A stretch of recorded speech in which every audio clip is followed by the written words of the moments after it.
ठीक है। आपने ये साइड्स भी ना लें, ये साइड भी ना लें, बस यहाँ से शुरू हो, पूरा बोर्ड कवर हो, साइड्स ना जाएं, कवर ना हो।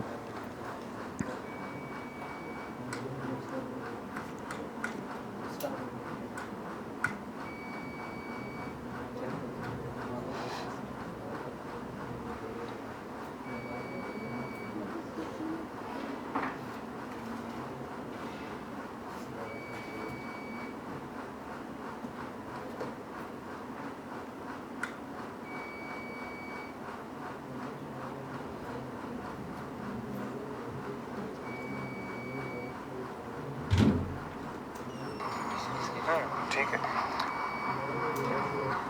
आवाज़ ठीक है ना?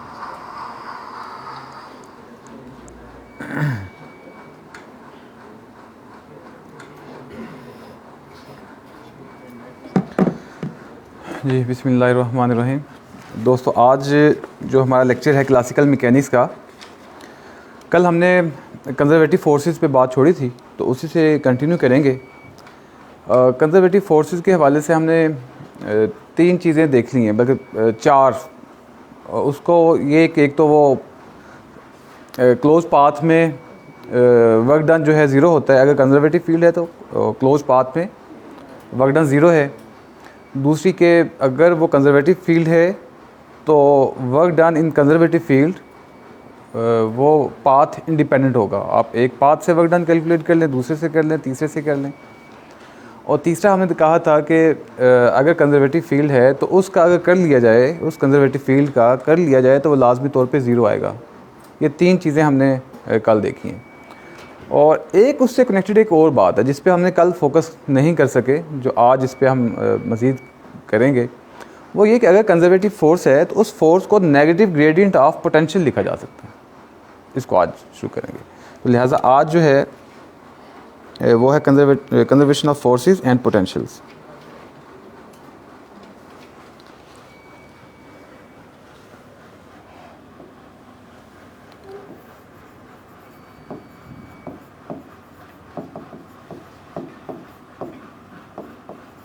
कंजर्वेटिव फोर्सेस एंड पोटेंशियल्स,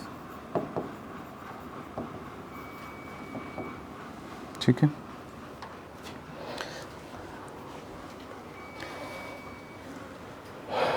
तो इसमें हमने ये देखा कि अगर कंजर्वेटिव फोर्स है तो उसका कर्ल एफ जो है वो ज़ीरो होगा। पाथ इंडिपेंडेंट एक डेफिनेशन, दूसरी डेफिनेशन के वर्क डन क्लोज पाथ में ज़ीरो होगा और work done independent of path होगा, ठीक है। ये दो डेफिनेशन। और तीसरी डेफिनेशन ये है कि अगर ऐसा है कि वो फोर्स जो है कंजर्व है तो उसका कर्ल जो है वो curl of that force must be equal to zero. तो ये तीन चीज़ें हमने देखी हैं। अच्छा, अगर एक हमने मैथमेटिक्स में एक मैथमेटिकल आइडेंटिटी है, वो है curl of gradient is equal to zero, ठीक है। ये हम बीएससी लेवल पे ड्राइव कर चुके हुए हैं। अच्छा, अगर हम इसको दुरुस्त मान लें तो इसका मतलब है कि इस फोर्स को हम फिर कह सकते हैं कि this force is equal to negative gradient of some scalar point function and that scalar point function is potential. This V, capital V is potential. तो उसके कॉरस्पॉन्डिंग लाजमी तौर पे एक पोटेंशियल होगा। It is very important property. अगर force conserve कर रही है तो उसके कॉरस्पॉन्डिंग लाजमी तौर पे एक पोटेंशियल होगा। पोटेंशियल का एग्जिस्ट करना लाजमी है क्योंकि वो फोर्स या वो फील्ड कंजर्व फील्ड है, ठीक है। पार्टिकल फिजिक्स में हम कहते हैं कि अगर फील्ड कंजर्व है उसके लाजमी तौर पे कॉरस्पॉन्डिंग कोई ना कोई पोटेंशियल भी है, और अगर वो कंजर्व है तो उसके कॉरस्पॉन्डिंग लाजमी तौर पे कोई सिमेट्री भी एग्जिस्ट करती है। तो आज हम ये देखेंगे कि कंजर्वेशन कैसे निकालनी है, कर लेके उसके कुछ न्यूमेरिकल्स हैं, कुछ प्रॉब्लम्स हैं, वो हल सॉल्व करेंगे और वो देखेंगे कि उनका वर्क डन कैलकुलेट करेंगे, ठीक है। और फिर तीसरी बात ये कि उनका कॉरस्पॉन्डिंग ग्रेडियंट जो है वो कैलकुलेट करेंगे। अच्छा, मैथमेटिकली किसके इक्वल होता है? That is equal to partial capital V over partial x i plus partial capital V over partial y j plus partial capital V over partial z के। ठीक है, तो ये है, और नेगेटिव है तो हर एक टर्म के साथ नेगेटिव आ रहा है। ठीक है, तो अब ये जो फोर्स है दिस एफ, क्योंकि ये वेक्टर क्वांटिटी है तो ये भी हमें किस फॉर्म में गिवन होगी, वेक्टोरियल फॉर्म में गिवन होगी। यानी अगर इसको मैं लिखूं तो ये बराबर होगी एफ एक्स आई plus F Y j plus F Z के। ठीक है, तो यहाँ से अगर एफ, यहाँ से वी निकालना हो तो निकाला जा सकता है ना। आई को आई के साथ कंपेयर करें, जे को जे के साथ कंपेयर करें, के को के साथ कंपेयर करें, तीनों को कंपेयर करें तो उससे ये और इंटीग्रेट करें तो पोटेंशियल निकल आएगा। ठीक है, तो ये है कि अगर कंजर्व फील्ड या कंजर्व फोर्स दी हो तो वहाँ से हम पोटेंशियल जो है वो कैसे निकाल सकते हैं। चलें, अच्छा, इससे रिलेटेड छोटे छोटे न्यूमेरिकल्स हैं, वो आज उसका आगाज़ करते हैं,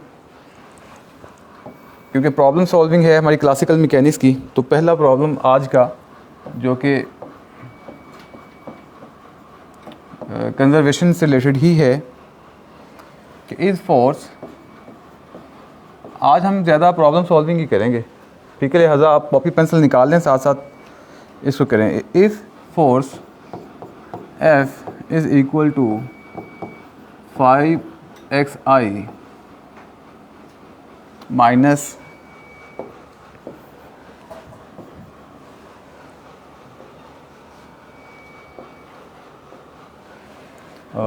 minus 2yj conserve question mark, ये कंजर्व है। इफ सो फाइंड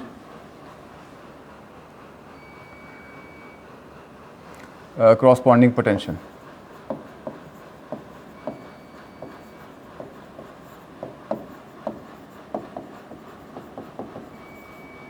अगर ये कंजर्व है तो इसके corresponding potential क्या होगा वो फाइंड करें।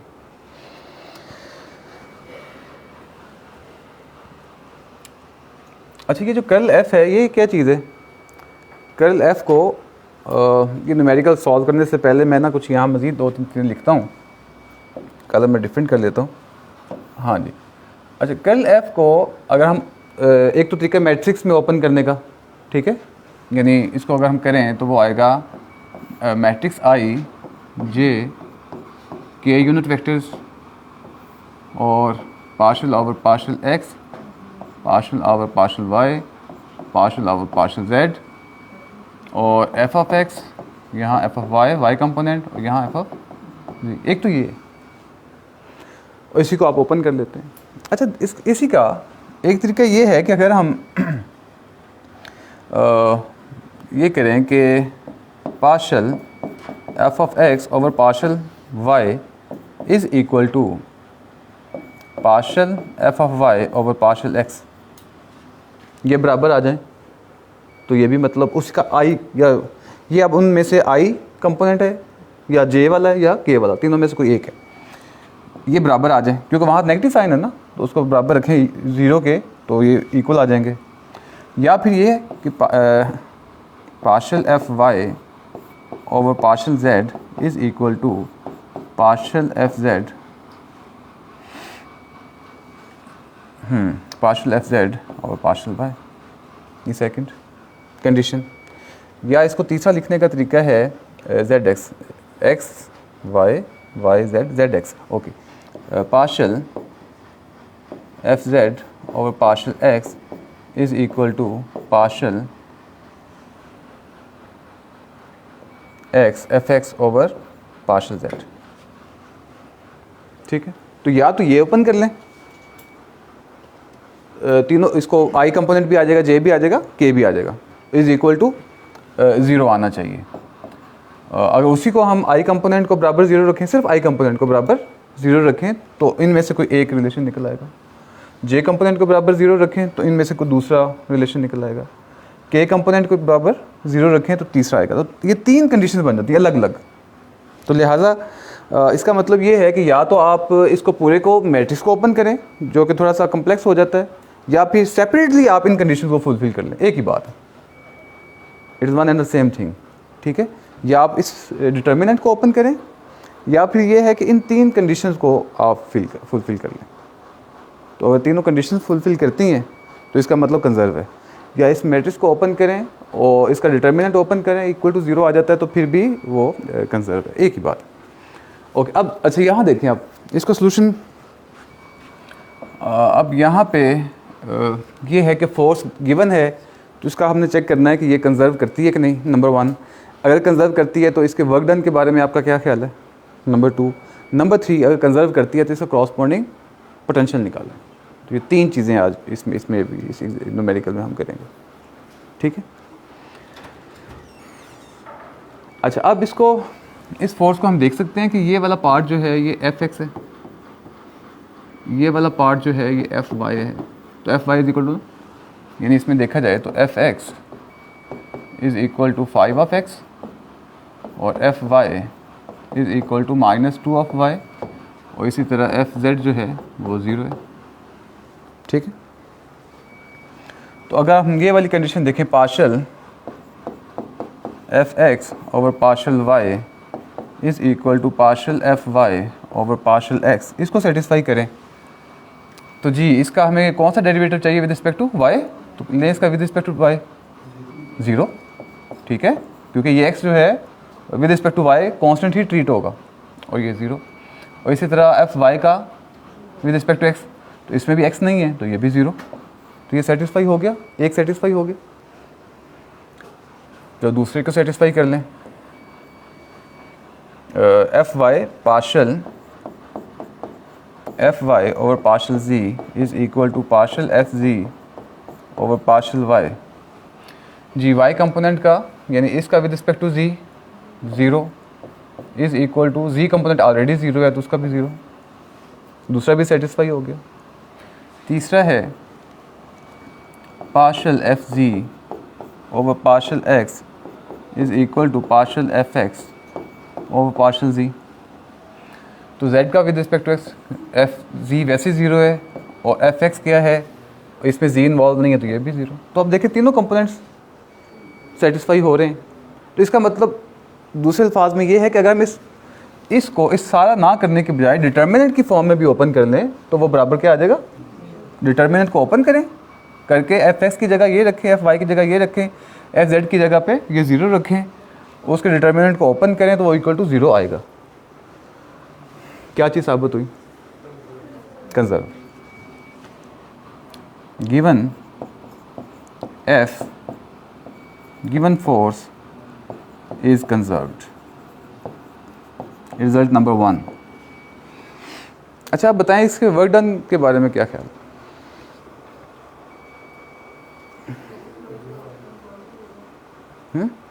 नहीं, कंजर्व नहीं, मतलब आप ये कहेंगे कि अगर क्लोज पाथ में एक्ट करेगा, उसका डाटा नहीं गिवन हमें कि वर्क डन हम कैलकुलेट कर सकते हैं फोर्स इनटू डिस्प्लेसमेंट। तो यहाँ सिर्फ फोर्स गिवन है, डिस्प्लेसमेंट गिवन नहीं है, तो लिहाजा हम इसको एग्जैक्ट कैलकुलेट नहीं कर सकते। हम हाँ ये ज़रूर हम कह सकते हैं कि अगर इसका डाटा गिवन होता तो उसको हम ये लाजमी उसके बारे में कह सकते थे कि वो इंडिपेंडेंट ऑफ पाथ है, कि आप एक पाथ से कैलकुलेट कर लें, दूसरे पाथ से कैलकुलेट कर लें, तीसरे पाथ से कैलकुलेट करें, उसकी वैल्यू सेम ही आनी थी। और दूसरी बात कि अगर यही फोर्स जो है कोई साइकिल में लग रही होती, क्लोज पाथ में लग रही होती, तो क्लोज पाथ में उसका वर्क डन क्या होना था, 0। देखिए अभी यहाँ वो इशू नहीं है, यहाँ वो डाटा नहीं है हमारे पास। तीसरी बात कि अगर ये कंजर्व है तो इसका क्रॉसपॉन्डिंग पोटेंशियल लाजमी तौर पे एग्जिस्ट करेगा।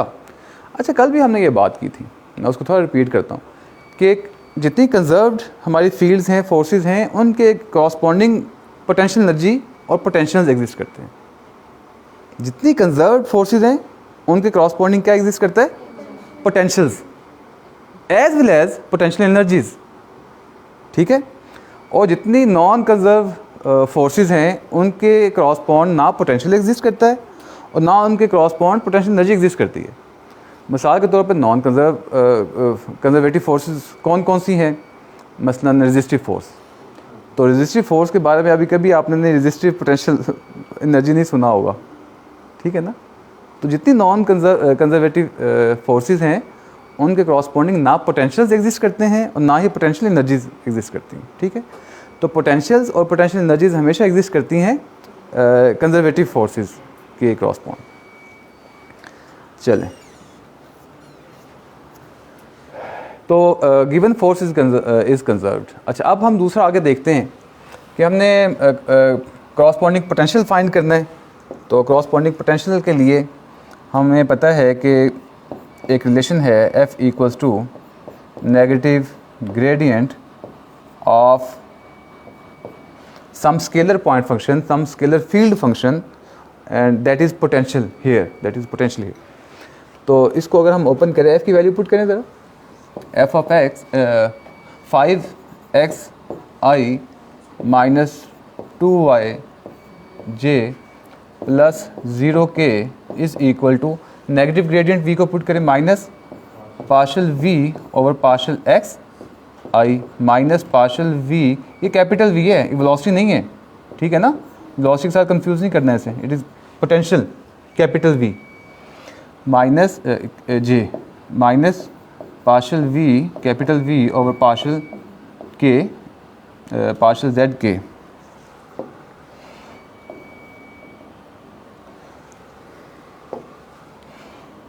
Partial z k,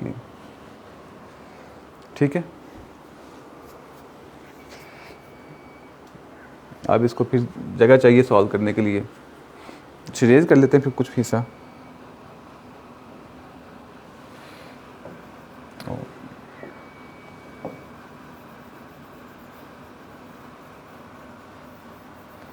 next slide पे जाते फिर लिखना पड़ना था। अच्छा चलो, मैं इतना पार्ट इसको रेज ही कर रहा हूँ। ये वाइट बोर्ड ही बन गया। चले, वैसे जोर नहीं लगाना पड़ा। अच्छा अच्छा, आई कंपोनेंट को आई कंपोनेंट के साथ कंपेयर करें ज़रा।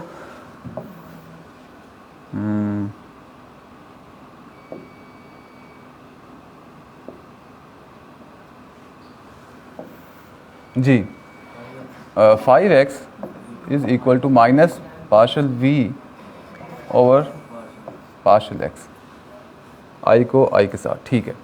अच्छा, इसको इधर ले आए ज़रा, तो 5x dx is equal to minus dv लिख दें इसे और इंटीग्रेट कर दें। तो ये क्या आ जाएगा, x के साथ उसका है, तो 5x square divided by 2 is equal to minus capital V, ठीक है। So capital V is equal to minus 5x square over 2। So this is potential for along x axis, ठीक है। ये पोटेंशियल की वैल्यू होगी इस फोर्स के लिए। अच्छा, इसी तरह आप वो दूसरा निकाले ज़रा, माइनस 2y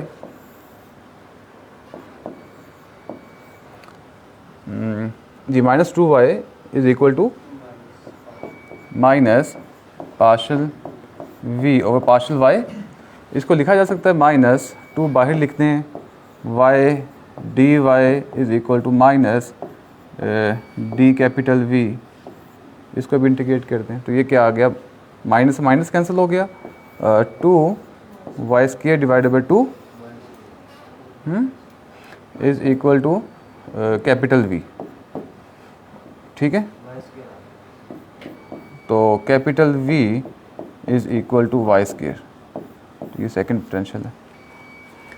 तीसरा जो है वो ज़ीरो है, तो उसका पोटेंशियल कितना होगा, ज़ीरो, ठीक है। चलो,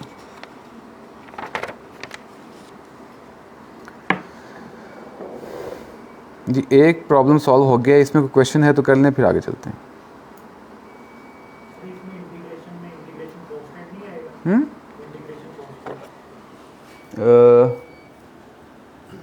इंटीग्रेशन कांस्टेंट ये पोटेंशियल ही है अगर इंटीग्रेशन कांस्टेंट।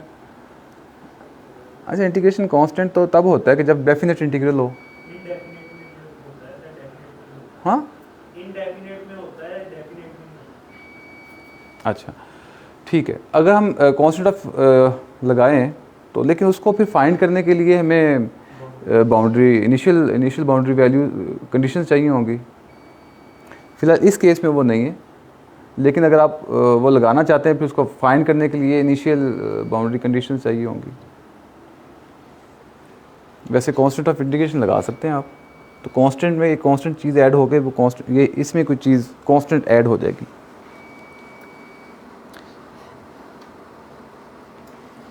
जी आगे प्रॉब्लम है जी second.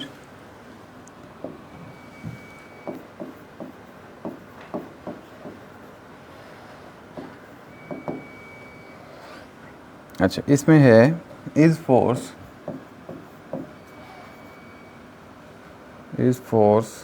F is equal to 5yi minus 6xj plus 2zk।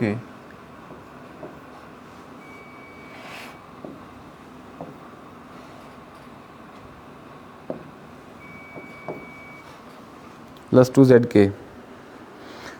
5yi minus 6xj plus 2zk। Okay, is force conserve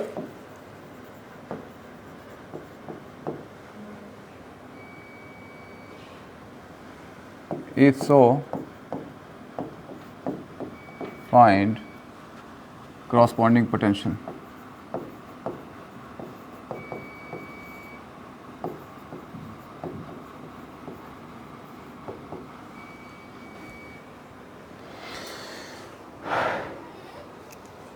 अच्छा, इसको सॉल्यूशन करना शुरू करें भी। अच्छा, इसका करें f ऑफ x किसके इक्वल है 5y के, f ऑफ y किसके इक्वल है माइनस 6x के, f of z equals to 2z। अच्छा जी,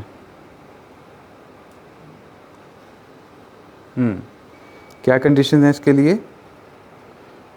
कंडीशंस वही हैं कि आप इसको partial F x over partial Y calculate करें और it should be equal to partial F Y over partial x. ये पहली बात, या डिटर्मिनेंट ले लें, ठीक है, या फिर X Y Y Z. Okay, F Y divided by partial Z और पार्शल एफ जेड और पार्शल वाई, सेकंड कंडीशन। और तीसरी कंडीशन है पार्शल एफ जेड और partial x is equal to partial F X और पार्शल जेड। ठीक है जी, ज़रा पहले देखें, एफ एक्स ये है, इसका डेरिवेटिव लेना है विद रिस्पेक्ट टू वाई, तो 5 आ गया। एफ वाई है, इसका डेरिवेटिव लेना है with respect to X, minus 6, तो बोथ आर नॉट इक्वल। अब अगली कैलकुलेट करने की ज़रूरत है, नॉट कंजर्व्ड, सो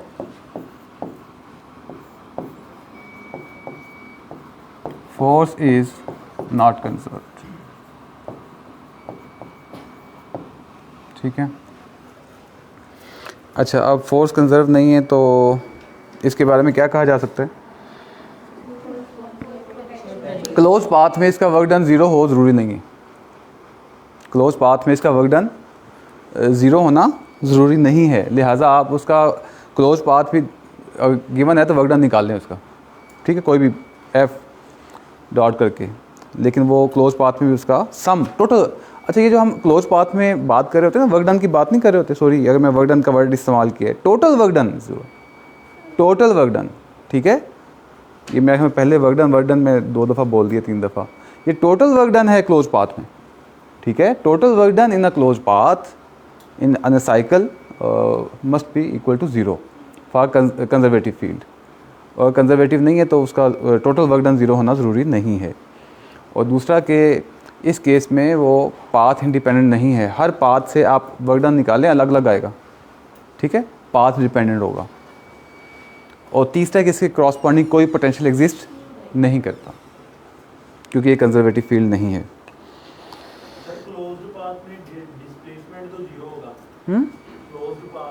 हाँ, क्लोज पाथ में कई तरीके हैं ना, मसलन क्लोज पाथ है कि ये भी हो सकता है, एक पाथ ये, एक ये, एक ये, एक ये, अलग अलग कैलकुलेट करें, इसका अलग, इसका अलग, इसका अलग, इसका अलग, ठीक है। एक ये भी है, हाँ नहीं होगा, कंजर्वेटिव फील्ड नहीं है ना। ज़ीरो होगा, नहीं होगा, मतलब पोटेंशियल ज़ीरो होगा, क्योंकि कंजर्वेटिव फील्ड नहीं है ये। पोटेंशियल और पोटेंशियल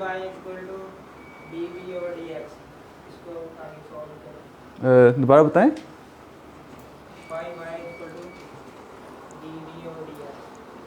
हाँ, वो सॉल्व करें, इसे निकल आएगा। नहीं, हाँ यही बात है कि जब फोर्स कंजर्वेटिव नहीं है तो उसके क्रॉसपॉन्डिंग पोटेंशियल एग्जिस्ट ही नहीं करेगा, ठीक है। पोटेंशियल या पोटेंशियल एनर्जी एग्जिस्ट नहीं करेगी। यही तो हमने सीखा है कि अगर कंजर्वेटिव फोर्स है तो उसके क्रॉसपॉन्डिंग वो एग्जिस्ट करेगा, उसे आप कैलकुलेट भी करते हैं। लेकिन अगर कंजर्वेटिव नहीं है तो उसका क्रॉसपॉन्डिंग पोटेंशियल भी नहीं होगा। अच्छा जी, हाँ, बाकी ये कि इसका total work done close path में ज़ीरो होगा, वर्क डन ज़ीरो नहीं होगा, टोटल वर्क डन ज़ीरो होगा, ठीक है।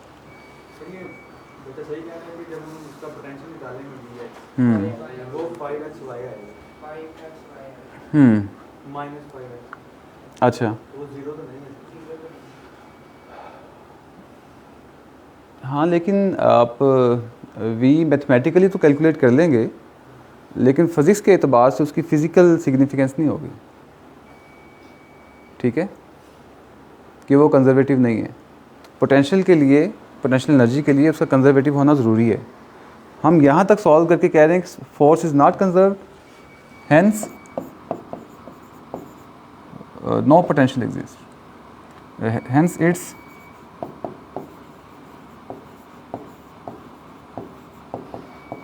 corresponding potential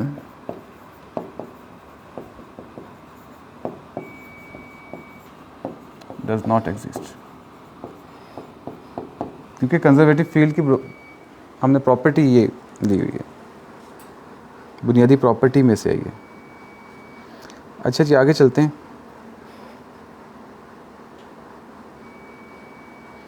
problem number 3।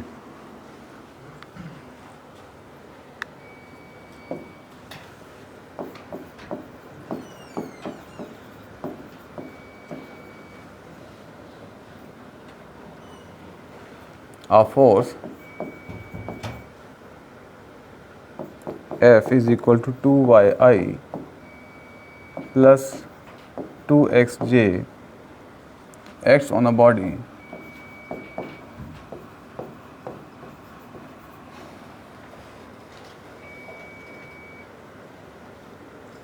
and body is taken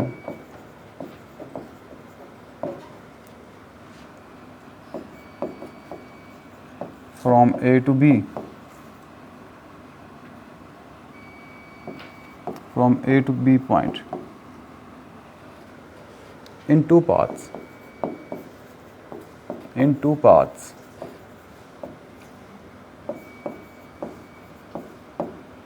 path 1 and path 2.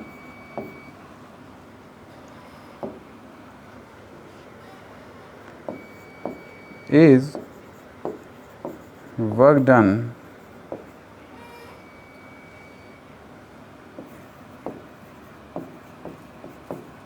from both paths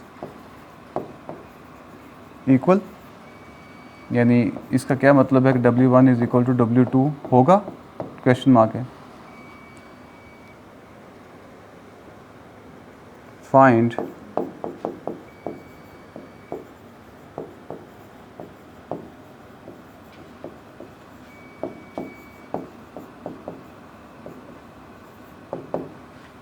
find corresponding potential. हाँ जी,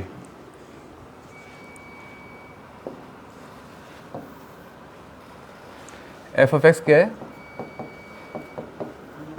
2y, एफ ऑफ y क्या है 2x, और एफ ऑफ z जो है वो 0 है। ठीक है, तो अब हमने क्या क्या चीज़ें सेटिस्फाई करवानी हैं। एक करवाना है पार्शल एफ ऑफ x और partial y is equal to partial F of y और पार्शल x, एक ये। दूसरा पार्शल एफ वाई और partial Z is equal to partial F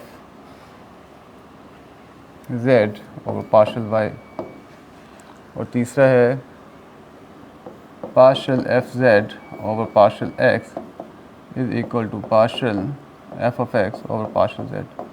ये तीन कंडीशन हमने सेटिस्फाई करवानी है। अगर तीनों सेटिस्फाई करेंगे तो कंजर्व होगा। अच्छा जी, ये देखें इसको, पहले वाले को, इसका विद रिस्पेक्ट टू वाई लें तो क्या आएगा 2 आ गया, और y का विद रिस्पेक्ट टू x ये भी 2 इक्वल है। ठीक है, सेटिस्फाई है। ओके, नेक्स्ट चलें, एफ वाई को z के हिसाब से 0 और z को विद रिस्पेक्ट टू 0, ये भी सेटिस्फाई है। फिर z को x के 0 और x को with respect to z, x को विद रिस्पेक्ट टू ये भी 0। ठीक है, तो तीनों सेटिस्फाई कर रहे हैं। तो इसका मतलब क्या है, फोर्स इज कंजर्वेटिव।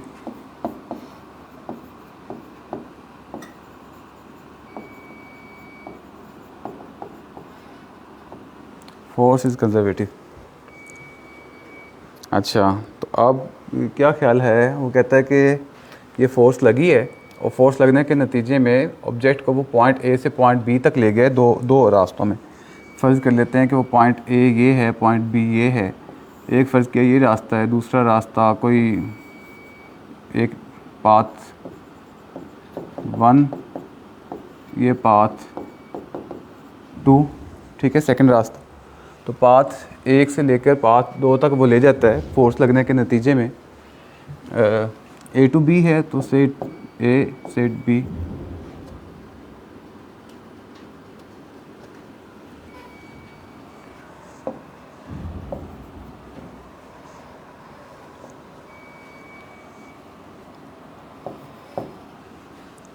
तो फोर्स लगने के नतीजे में वो उसे पॉइंट ए से पॉइंट बी तक ले जाता है,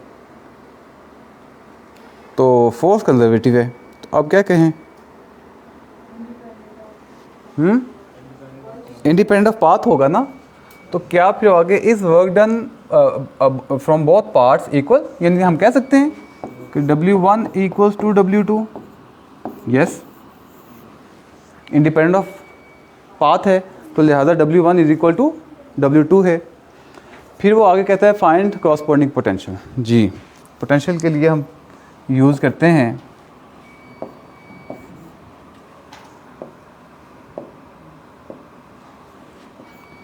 F equals to negative gradient of potential capital V, that is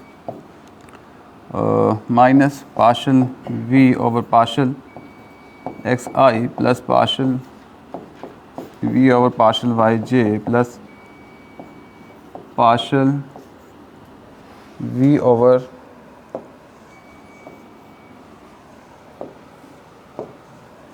partial v over partial z के। जी, f को पुट करें ज़रा, 2y i plus 2xj plus 0k is equal to negative. यार ये प्लस क्यों डाल दिया हमने स्टूडेंट्स, आप भी, या फिर माइनस कॉमन लें इनका, या फिर इनका माइनस कॉमन लें, या हर एक के साथ मल्टीप्लाई करें। चलें, पार्शल v और partial x i minus partial v over partial yj minus partial v over partial zk। ठीक है जी, अलग अलग इसको सॉल्व कर लेते हैं। मैं यहाँ कर रहा हूँ इसे सॉल्व। i को i के साथ कंपेयर करें ज़रा, minus partial v over partial x is equal to 2 of y। तो इसको हम लिख सकते हैं minus D V is equal to 2 Y D X, तो ये एज 2y कॉन्स्टेंट ट्रीट होगा तो ये आ जाएगा 2yx is equal to, minus इधर लगा दूँ तो v, कैपिटल V, तो ये x एक्सिस होगा जी। अब y के लिए कैलकुलेट करें, minus partial v over partial y is equal to 2 of x, तो इसको हम कैलकुलेट करते हैं d capital V integrating minus 2 of x integrating d of y, ठीक है। तो capital V is equal to minus 2xy, so this is the corresponding potential. और तीसरा कंपोनेंट 0 है, उसका पोटेंशियल भी 0 आएगा। सो this is how how to check whether a field or force is conservative or not, and then thereafter we can calculate the corresponding potentials and as well as work done. एक और करते हैं।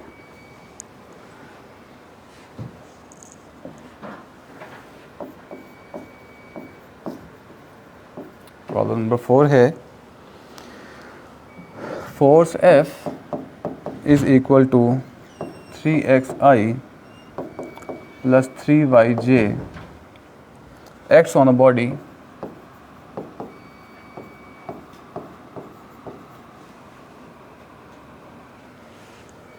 and move the object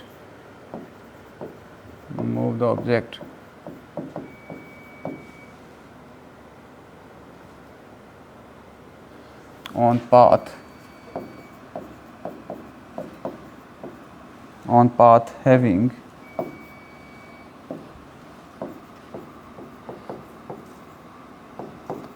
points, ऐसे path पे वो move करता है जिसके पॉइंट्स ये हैं 0 0, दूसरा B0,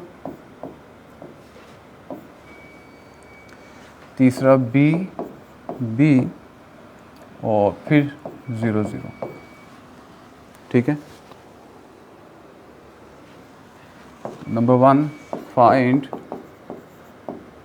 नेट वर्क डन,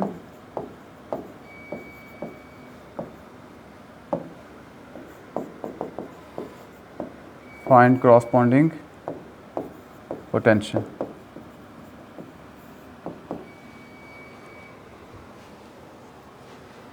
जी स्टूडेंट्स, अच्छा इसका अब जो फोर्स लगी है देखिए ज़रा, ये फोर्स विक्टोरियल फॉर्म में है, ये फोर्स लगी है और ऑब्जेक्ट जो है वो इन पॉइंट्स में से गुजर के जा रहा है, ठीक है। तो इनको थोड़ा सा ड्रॉ करके देखें किस तरह के पॉइंट्स हैं ये।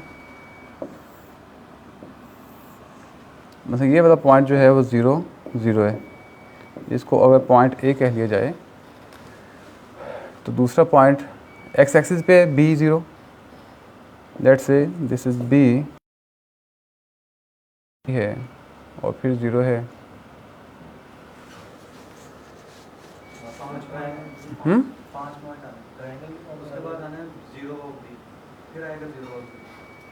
नहीं, 0 0 ये वाला पॉइंट, फिर B0 ये वाला पॉइंट, फिर B पॉइंट ये वाला, अब फिर 0 0।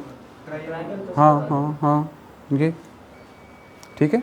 So it is B A, it is B, it is C और अगेन D भी यहीं पे है, ठीक है। D पॉइंट और A सेम है, मतलब उसी जगह पे वापस आ रहे हैं, मतलब इसको अलग से नाम देने की ज़रूरत नहीं है, वो दोबारा A है, ठीक है। तो अब ये देखें कि वो कह रहा है कि यहाँ से इधर जा रहा है, फिर इधर जा रहा है, फिर इधर आके दोबारा उसी जगह पे आ रहा है, क्लोज पाथ बन रहा है। तो अगर तो कंजर्वेटिव फील्ड है तो हम सीधा कह देंगे कि work done is net work done is total work done, net work done is 0 अगर कंजर्वेटिव है। और अगर कंजर्वेटिव ना हुआ तो आप सब फिर कैलकुलेट करना पड़ेगा अलग अलग, इसका अलग, इसका अलग, इसका अलग, फोर्स इंटू डिस्प्लेसमेंट करके फार्मूला ये लगा के F dot D is equal to work done. इसके लिए अलग निकालेंगे डिस्प्लेसमेंट। डिस्प्लेसमेंट कैसे निकालेंगे इसमें से, फाइनल माइनस इनिशियल, और इसके लिए अलग पाथ 1 के लिए, फिर पाथ 2 के लिए वर्क डन निकालेंगे, वो फिर फाइनल माइनस इनिशियल, और फिर थर्ड के लिए निकालेंगे फाइनल माइनस इनिशियल, फिर तीनों को ऐड करेंगे तो फिर हमें टोटल वर्क डन मिलेगा, तो वो फिर देखेंगे कितना आता है, ठीक है।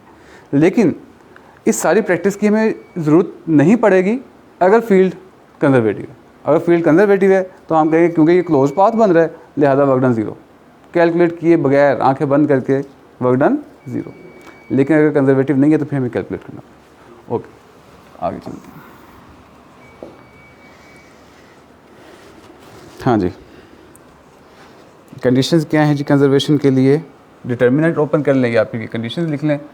Partial F x over partial Y is equal to partial F Y over partial X, एक condition. Second condition, partial F Y over partial Z is equal to partial F Z over partial Y.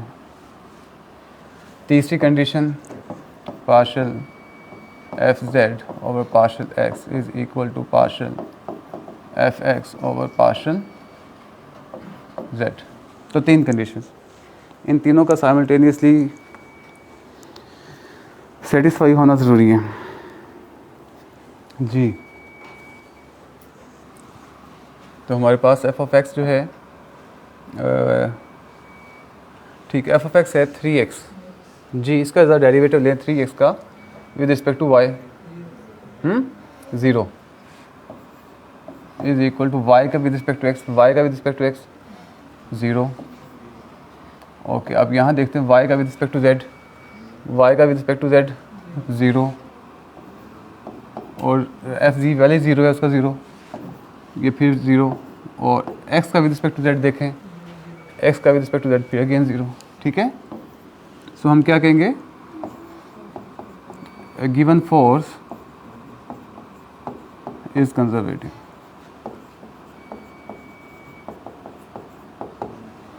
ठीक है, अब क्योंकि force given जो है वो conservative है, तो अब वर्क डन क्लोज पाथ में क्या होगा,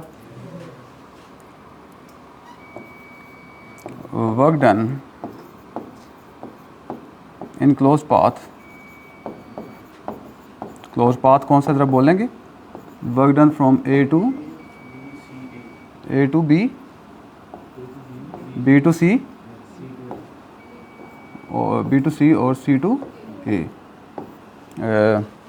वर्क डन, बल्कि इसको लिखे total work done, total work done in close path is 0। Calculate करने की ज़रूरत नहीं है, लेकिन अगर ये कंजर्वेटिव ना होता तो हम इसे अलग से वर्क डन कैलकुलेट कर सकते थे। लेकिन वो कैसे करना है, वो ऐसे, डाटा गिवन है, पाथ 3 बना लें, ये पाथ 1 है, ये पाथ 2 है, ये पाथ 3 है जी। थोड़ी सी प्रैक्टिस कर लेते हैं, इसमें ज़रूरत नहीं है वैसे कैलकुलेट करने की, वैसे वो आएगा 0 ही। चेक कर लें ज़रा, क्रॉस चेक कर लें इसे, चलो ये कर लेते हैं, फिर प्रैक्टिस भी हो जाएगी, क्रॉस चेक भी कर लेते हैं।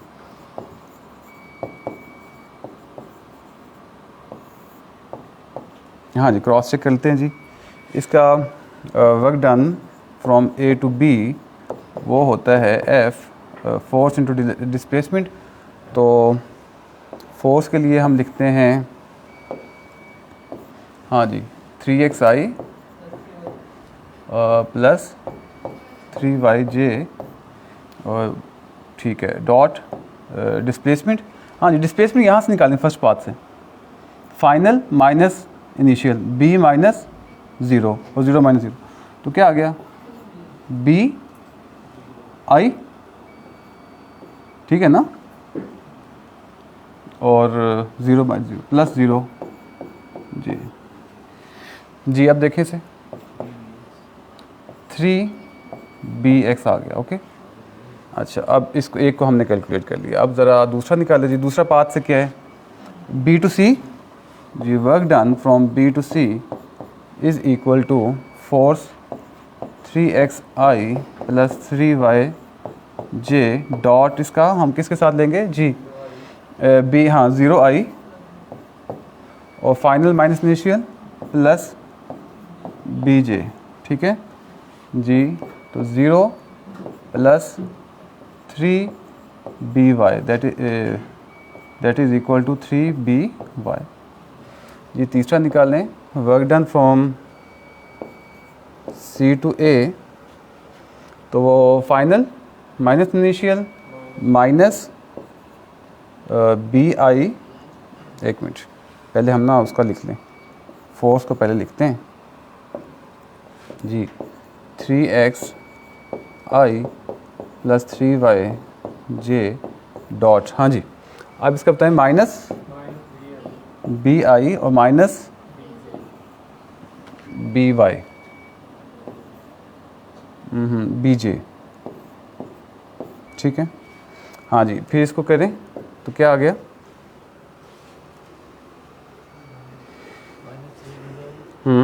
माइनस 3bx और माइनस 3by, ठीक है। तो ये हमने वर्क डन कैलकुलेट कर लिए। अब सबको हमने क्या करना है, सम करना है। यहाँ करता हूँ मैं। So total work done in a close path A to B to C to A is equal to, हाँ जी, पहले का वर्क डन पाथ 1 का 3bx, अगले का प्लस 3by, नेक्स्ट का माइनस 3bx माइनस 3by, तो सारे कैंसिल हो गए, 0। So the total work done is 0। लेकिन ये तब कैलकुलेट करें जब हमें पता नहीं है कि वो कंजर्वेटिव है। इसलिए इस तरह के सवाल में आते ही इस तरह की फिगर जब हमारे सामने आ रही होती है तो हम स्टूडेंट्स का फौरी जहन ये होता है कि आप इसको वर्क डन कैलकुलेट करना शुरू कर दें। भाई वर्क डन कैलकुलेट करने से पहले ज़रा चेक करें कि जो गिवन फोर्स है वो कंजर्वेटिव है कि नहीं। वो कंजर्वेटिव है तो आपके लिए उसका सवाल का जवाब जो है ज़्यादा आसान हो जाएगा। अगर कंजर्वेटिव है तो कह दे भी क्लोज पाथ है, वर्क डन 0, बात यहीं पे ख़त्म, ठीक है। सारा आगे करने की इस प्रैक्टिस की ज़रूरत नहीं है। अच्छा, इसी तरह पीछे हमने देखा था पाथ 2 या 3 गिवन है, तो उसमें भी ऐसे ही है कि पहले पाथ का अलग अलग वर्क डन कैलकुलेट करने के बारे में परेशान होने के बजाय पहले जो गिवन फोर्स है उसे चेक करें कि वो कंजर्वेटिव है या नहीं है। अगर कंजर्वेटिव है तो आप बता दें कि अलग अलग पाथ से करने के बजाय किसी एक पाथ से कर लें जो इजी डाटा के मुताबिक इजी है, तो वही वर्क डन होगा उसका, because work done is path independent in that case.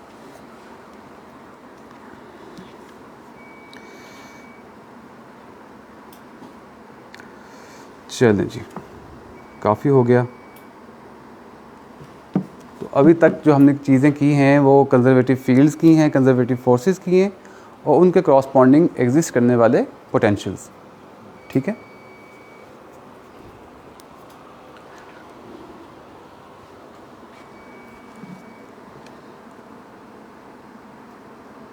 चलें जी, आगे हम लैग्रेंजियन शुरू करते हैं जी, ठीक है। यहाँ तक ये हमारा काम मुकम्मल है। न्यूटोनियन मैकेनिक्स यहाँ मुकम्मल हो गई है। इस पे हम मज़ीद करने को बहुत सारी चीज़ें की जा सकती हैं, लेकिन इतना काफ़ी है, हम आगे बढ़ते हैं। आगे है जी लैग्रेंज मैकेनिक्स।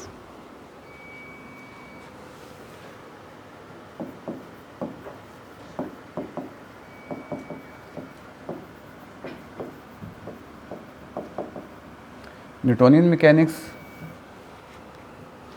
और लैग्रेंज मैकेनिक्स, अब इनका ना एक कंपैरिजन देख लेते हैं और ज़रा ये देखते हैं कि हमें ज़रूरत क्या है, क्या ज़रूरत है। न्यूटोनियन से मसाइल हल हो रहे हैं तो क्यों लैग्रेंज में जाने की क्या ज़रूरत है। ज़िंदगी आसान है, प्रॉब्लम सॉल्व हो रहे हैं, अभी हमने प्रॉब्लम सॉल्व किए हैं, प्रॉब्लम सॉल्व हो रहे हैं, फ़िज़िकल प्रॉब्लम न्यूटोनियन से हम हल कर लेते हैं, तो फिर इसकी लैग्रेंजियन की क्या ज़रूरत है, लैग्रेंज मैकेनिक्स की क्या ज़रूरत है। अच्छा, एक बात तो ये कि हमने जब न्यूटोनियन किया था तो हमने देखा था कि इसमें हम F equals to M A लिखते हैं in terms of F equals to M A, या इन टर्म्स ऑफ मोमेंटम लिखेंगे D P over D T, या इन टर्म्स ऑफ वेलोसिटी लिखेंगे D M D V over D T, या in terms of position लिखेंगे M D two R over D T square. तो हम F equals to M A को 5-6 forms में अपनी requirement के मुताबिक लिख सकते हैं और उनको सॉल्व कर सकते हैं। अच्छा, आप जितने भी वो फॉर्म्स हैं, बेशक वो एक्सेलरेशन डिपेंडेंट है, फोर्सेस हैं, या वेलोसिटी डिपेंडेंट है, या पोजीशन डिपेंडेंट हैं, तो वो सारी विक्टोरियल फॉर्म में है। आपने देखा है ज़रा, वो सारी विक्टोरियल फॉर्म में है।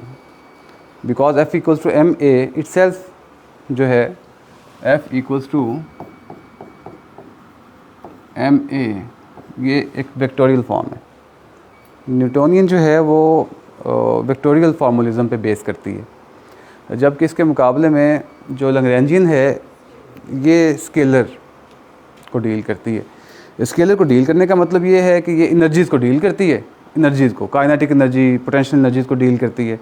और एनर्जीज़ हमें पता है कि वो स्केलर क्वांटिटीज़ है, वो वेक्टर नहीं है।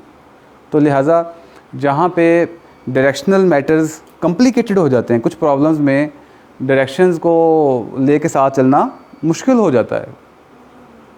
कम्प्लेक्स प्रॉब्लम्स में डायरेक्शन मैटर जो है वो बड़ा प्रॉब्लम जनरेट कर रही होती है। तो उन डायरेक्शन से ज़रा आज़ाद होने के लिए हम क्या करते हैं कि उसको एनर्जीज़ में ले जाते हैं, और एनर्जीज़ में जाके प्रॉब्लम काइनेटिक एनर्जी सिस्टम की निकालें, सिस्टम की पोटेंशियल एनर्जी निकालें, मसला हल। ठीक है, तो एक तो ये यानी वेक्टर और स्केलर का ये फ़र्क कि ये वेक्टोरियल फॉर्म है और ये स्केलर फॉर्म है। ये इसको हम कहते हैं फोर्स मोमेंटम फार्मूलिज्म भी कह जाते हैं। न्यूटोनियन मैकेनिक्स को दूसरा लफ्ज़ क्या मैं कहा, हाँ जी, फोर्स मोमेंटम फार्मूलिज्म, इसको ये भी कह देते हैं। और इसके इधर जो है वो लैग्रेंजियन में इसको क्योंकि काइनेटिक एनर्जी और पोटेंशियल एनर्जी में ले रहे होते हैं, in terms of kinetic energy और पोटेंशियल एनर्जी जो कि स्केलर है, तो इसके लिए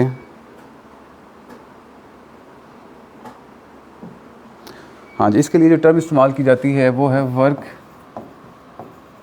एनर्जी फार्मूलिज्म। ठीक है, तो ये दोनों हमें पता है कि दोनों स्केलर हैं, जबकि ये दोनों वेक्टर। ठीक है, तो इस तरह ये एक फ़र्क दोनों में आ जाता है। चलें, इसका हमने दोनों का फ़र्क ही देखना है।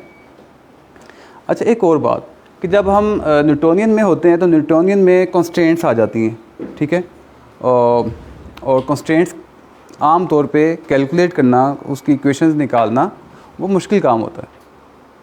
आम तौर पे जो हमें गिवन प्रॉब्लम्स होते हैं उसमें कंस्ट्रेंट्स अननोन होती हैं, तो उनको नॉन करना बड़ा मसला होता है, उनको फिर इक्वेशन में अकोमोडेट करना बड़ा मसला होता है न्यूटोनियन मैकेनिक्स में। तो जब हम चले जाते हैं लैग्रेंजियन में तो हम समझें कि कंस्ट्रेंट फ्री हो जाते हैं। ठीक है, तो कंस्ट्रेंट फोर्सेस को उसमें अकोमोडेट करने की ज़रूरत नहीं होती, क्योंकि हम सिस्टम को जिसमें कंस्ट्रेंट फोर्सेस जो हैं वो हमें प्रॉब्लम कर रही थी न्यूटोनियन में, जैसे हम लैग्रेंजियन में जाएंगे तो वो कंस्ट्रेंट से आज़ाद हो जाएंगे। जस्ट काइनेटिक एनर्जी सिस्टम की निकालें, पोटेंशियल एनर्जी निकालें, तो मामला जो है वो आगे बढ़ जाता है। अच्छा, ये दो फ़र्क मैंने आपको बता दिए, कौन कौन से ज़रा रिपीट करेंगे। एक तो स्केलर और वेक्टर का फ़र्क, ठीक है, कि ये वेक्टोरियल फॉर्म है, वेक्टोरियल इन नेचर है, और ये स्केलर इन नेचर है। ठीक है, यहाँ पे हम मोमेंटम ऑफ फोर्स फार्मूलिज्म इसके कहते हैं, इसे वर्क एनर्जी जो कि स्केलर है ये कहते हैं। और दूसरा मैंने एडवांटेज बताया है कंस्ट्रेंट का, कि न्यूटोनियन मैकेनिक्स में जो एक हर्डल जनरेट करते हैं वो कंस्ट्रेंट फोर्सेस कर रही होती हैं, जो सिस्टम की इंटरनल फोर्सेस भी हो सकती हैं। ठीक है, तो उनको कैलकुलेट करना और उनको नॉन करना, उनको फिर इक्वेशंस में उनको अकोमोडेट करना, वो बड़ा प्रॉब्लमेटिक होता है। तो लिहाजा जब हम लैग्रेंजियन मैकेनिक्स में चले जाते हैं तो हम कंस्ट्रेंट फ्री हो जाते हैं, just kinetic energy, potential energy निकालते हैं। और तो ये दो फ़र्क आपको मैंने बयान कर दिए हैं। अच्छा,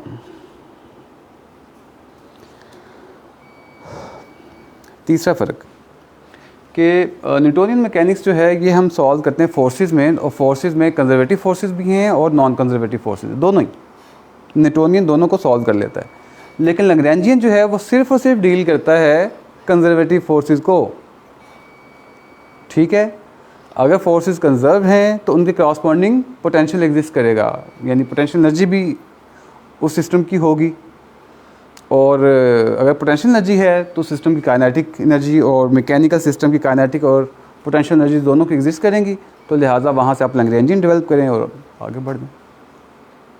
ठीक है,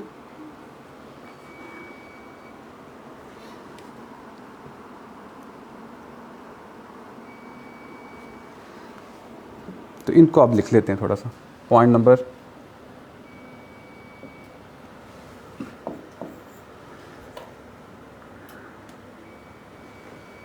it is vectorial in nature. It is vectorial in nature.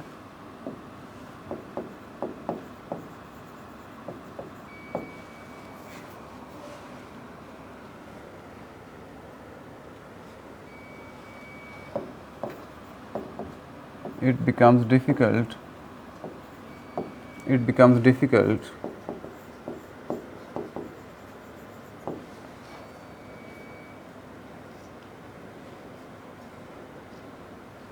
it becomes difficult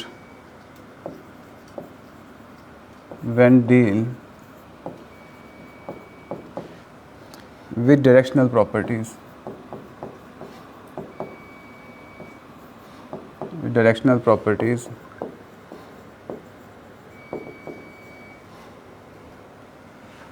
of complex systems.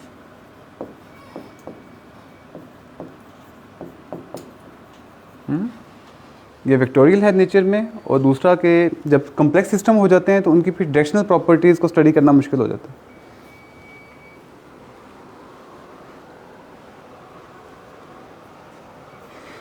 है। जी, अब लैग्रेंजियन में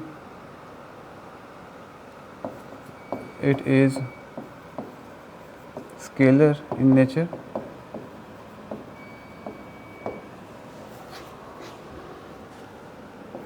because it deals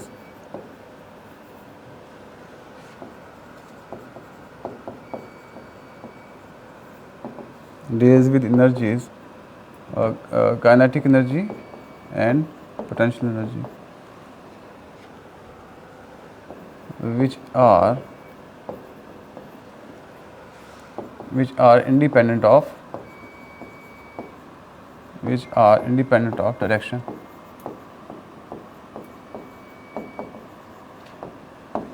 ये डायरेक्शन से इंडिपेंडेंट है। सो एक फ़र्क दोनों का। दूसरा,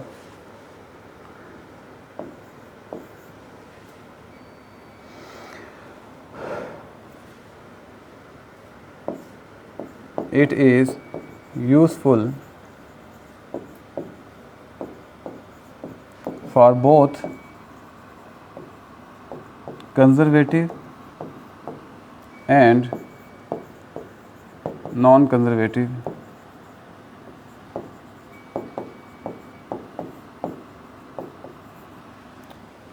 कंजर्वेटिव और नॉन कंजर्वेटिव फोर्सेस दोनों को डील करती है, जबकि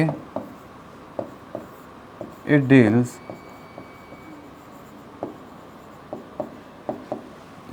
विद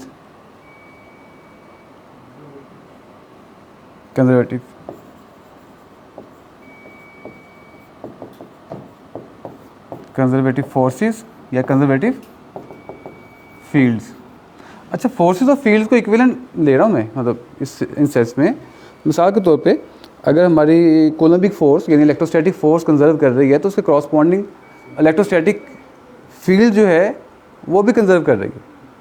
बात समझ लग रही है?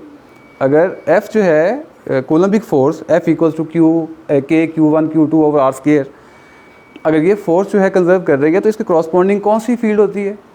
इलेक्ट्रिक फील्ड, तो वो भी कंजर्व कर रही है। ठीक है।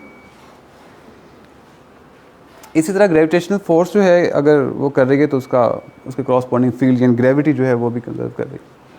अच्छा, it deals with conservative fields या कंजर्वेटिव फोर्सेस। और कंजर्वेटिव जो जितनी भी फोर्सेस हैं, कंजर्वेटिव फील्ड्स हैं, वो आपको पता है पोजीशन डिपेंडेंट है, वेलोसिटी डिपेंडेंट नहीं है। लेकिन इसमें कुछ कैलकुलेशंस अब ऐसे पोटेंशियल्स भी कैलकुलेट किए हैं जो वेलोसिटी डिपेंडेंट हैं, वो एक अलग बहस है, मैं उसमें नहीं जा रहा। ठीक है।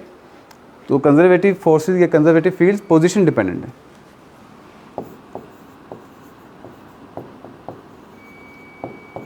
ये हम पीछे देख चुके हुए हैं कि ये पोजीशन डिपेंडेंट होते हैं। इसमें आप ज़रा दो ऑब्जेक्ट्स के दरमियान जो फोर्स ऑफ ग्रेविटेशन लगती है F equals to capital G m1 m2 over r square, r आ रहा है ना, तो पोजीशन आ रही है ना। इस तरह कोलम्बिक फोर्स आप निकाल लें कि Q1 Q2 over r square, r आ रहा है ना, पोजीशन डिपेंडेंट आ रहा है ना।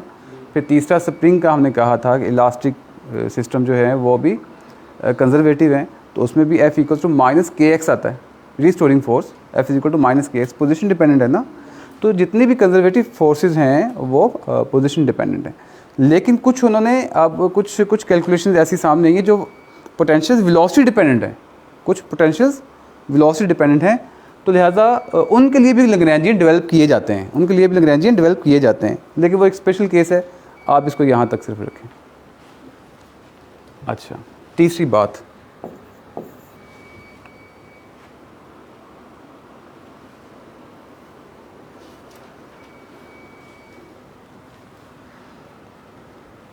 हाँ जी, कंस्ट्रेंट फोर्सेस,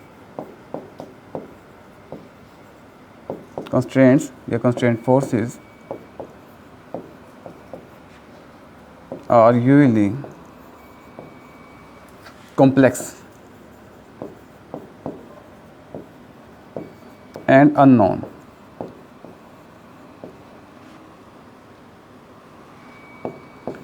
which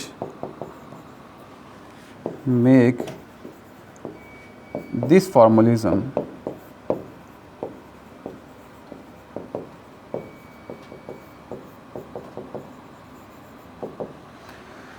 ठीक है। तो कंस्ट्रेंट फोर्सेस जो हैं वो सिस्टम में, कॉम्प्लेक्स सिस्टम्स में कॉम्प्लेक्स हो जाती हैं और अननोन होती हैं, तो जिसकी वजह से न्यूटोनियन मैकेनिक्स में जब हम फोर्सेस कैलकुलेट करते हैं तो उसमें कंस्ट्रेंट्स हमें तंग करती हैं, उनको फाइंड करना, उनको इक्वेशंस में अकोमोडेट करना एक डिफ़िकल्ट टास्क है। तो लिहाजा ये इसका फिर एक ड्रॉबैक बनता है, जबकि लैग्रेंजियन में हमें ऐसा कुछ नहीं है, लैग्रेंजियन कंस्ट्रेंट्स फ्री हैं इस हिसाब से कि हमने जस्ट काइनेटिक एनर्जी और पोटेंशियल्स निकालनी है। To overcome this difficulty,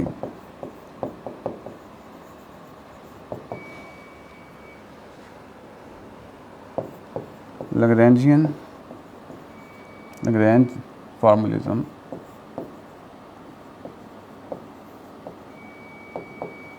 Lagrange formalism और इसके साथ हैमिल्टोनियन फॉर्मुलिज्म दोनों ही आर डेवलप्ड। चलें जी, ये न्यूटोनियन और लैग्रेंजियन फार्मूलिज्म का एक बुनियादी फ़र्क जो है वो आपके सामने है। इसमें कुछ सवाल उत्तर कर लें, फिर आगे चलते हैं।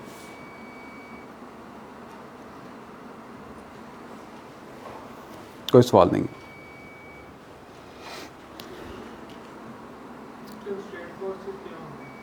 कंस्ट्रेंट फोर्सेस ये होती हैं कि मसलन एक ऑब्जेक्ट जो है वो फुटबॉल है हमारे पास, फुटबॉल की सरफेस पे मूव कर रहा है, ठीक है, तो वो बाउंड है कि उस सरफेस पे मूव करे, ठीक है। इसी तरह एक ऑब्जेक्ट जो है सिर्फ एक्स एक्सिस पे मूव कर रहा है, वो वाई और जेड में नहीं जा सकता। अब वाई और जेड उसके ऊपर कंस्ट्रेंट्स हैं, ठीक है। तो कंस्ट्रेंट्स का मतलब ये होता है कि ऐसी कंडीशंस प्रॉब्लम के ऊपर, ऐसी कंडीशंस फिज़िकल कंडीशंस सिस्टम के ऊपर हम इम्पोज कर रहे होते हैं कि ये मोशन उस एक्सिस में नहीं हो सकती, ठीक है।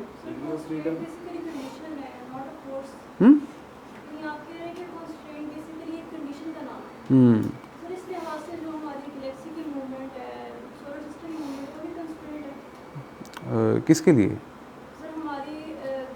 नहीं, किसी प्रॉब्लम कंस्ट्रेंट का वर्ड, कंस्ट्रेंट को आप शराइत कह सकती हैं, कंडीशंस कह सकती हैं, और जिस फिज़िकल प्रॉब्लम को हम हल करने जा रहे हैं वो उस प्रॉब्लम से रिलेटेड है, ठीक है। इसको हम इस तरह ओपन इसके ऊपर डिस्कशन नहीं कर सकते कि हम बाउंड हैं कि अर्थ से बाहर नहीं जा सकते, चाँद पे जा रहे हैं, इंडिया ने तीसरा मिशन भेज दिया चाँद पे, ठीक है, इस सेंस में नहीं है वो। लेकिन हमारे के फिज़िकल प्रॉब्लम में जो कंस्ट्रेंट्स हैं, कोई मोशंस के ऊपर जो कंस्ट्रेंट्स हैं, क्योंकि अभी आप लैग्रेंजियन देख रहे हैं, न्यूटोनियन मैकेनिक्स देख रहे हैं, तो ये डायनामिक्स को डील करता है ना, क्लासिकल मैकेनिक्स किसको डील करता है, डायनामिक्स को डील करता है ना, मोशंस को डिस्कस करते हैं ना। तो वो मोशन किसी ख़ास एक्सिस, किसी ख़ास सरफेस के ऊपर बाउंड है मूव करना, ठीक है, इसको हम कंस्ट्रेंट कहते हैं, जो उसके ऊपर कंडीशन इम्पोज की हुई है, ठीक है। इसकी फर्दर टाइप्स भी हैं, फ़िलहाल उस पर मैं नहीं जा रहा, वो फिर एक साइड पे अलग से बहस शुरू हो जाएगी। तो न्यूटोनियन में अगर हम न्यूटोनियन मैकेनिक्स में हम सॉल्व करते हैं तो हमें इन कॉन्स्टेंट फोर्सेस को भी सामने रखना पड़ता है, उन फोर्सेस को अकोमोडेट करना पड़ता है।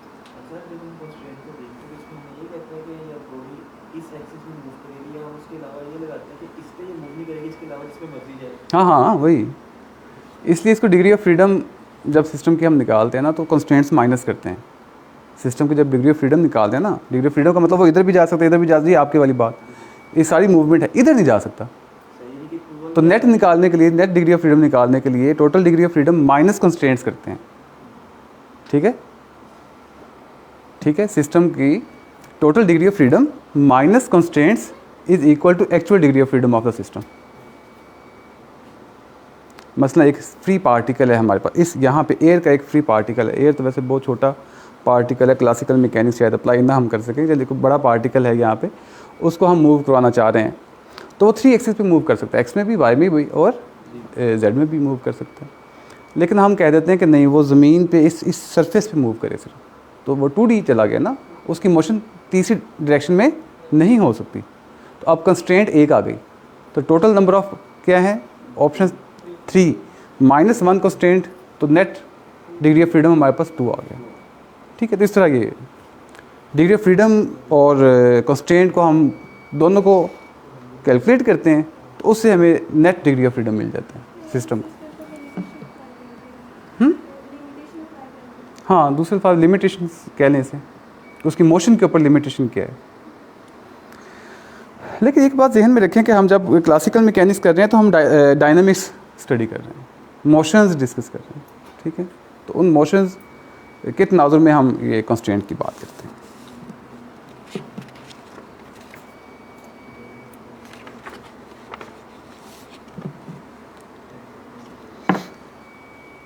अच्छा जी, आगे हम चलते हैं, और सवाल है तो कर लें। चलिए, जब हम लैग्रेंजियन ज़रा डेवलप करते हैं,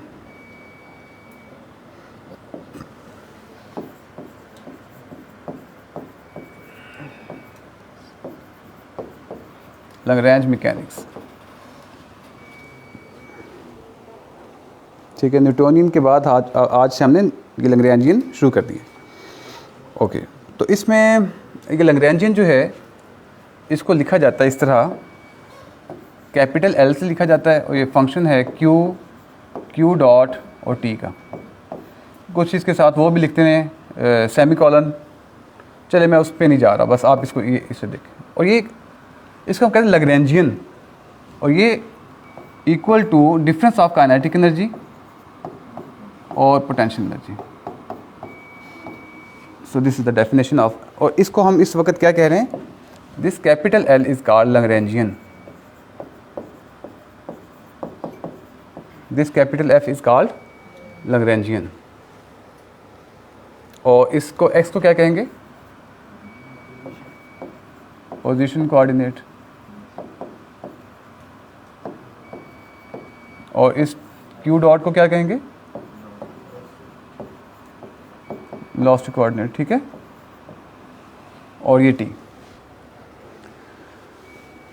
अच्छा, इसमें आप ये देखें कि ये जो T है, this is the kinetic energy, this T is the kinetic energy of the system. Kinetic energy of the system is equal to, किस तरह लिखते हैं इसी को, हाफ mv², और इन टर्म्स ऑफ ये लिखा हूँ तो कैसे आएगा, half m q dot square. तो काइनेटिक एनर्जी में क्या आ रहा है, काइनेटिक एनर्जी किसका फंक्शन है, वेलोसिटी का, वेलोसिटी का। ठीक है, तो इसलिए हम क्या इसके साथ लिखते हैं, q dot. t is function, kinetic energy is function of velocity. ठीक है, तो इसलिए हमने यहाँ पे ये लिखा है कि t is function of velocity. अच्छा, आगे इसी तरह ये पोटेंशियल है, पोटेंशियल एनर्जी है, पोटेंशियल है, पोटेंशियल एनर्जी है। तो ये जो v है,